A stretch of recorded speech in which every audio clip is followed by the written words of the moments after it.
What's up, guys? This is Loaded Bananas, and in case you missed Justin's last video, which I was standing around in but not doing anything, this is how to build our TNT cannon.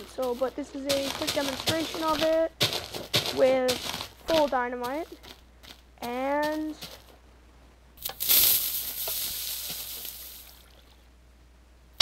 look at that. Flies all the way over there. That's pretty incredible. So what you'll need is a block of choice, a bucket of water, some TNT, a button, some redstone repeaters, and some redstone. So we'll just create it right here. So we're going to go 1, 2, 3, 4, 5, 6, 7, 8, 9. Or you can make this however long. I prefer 9 because then you have the option to make it go really, really far. And yeah, so then you're going to put a half slab here. I forgot about that.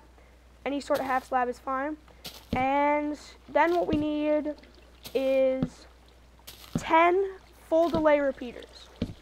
And this will make it so it waits exactly 8 seconds, I believe. Whatever it is, it makes it so by the time the other dynamite explodes, this will just be lighting perfectly. So, yeah.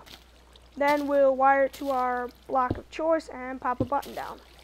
And then we just wire the redstone across here. Pop our TNT on our half block. Fill this all up with TNT. Click the button. And boom. Wow, oh yeah, there's the explosion. I'll show you one more time, just for fun. And yeah, if you ever need to like go to war against someone, you got this on your side. So thank you all for watching. This has been Loaded Bananas. See y'all later.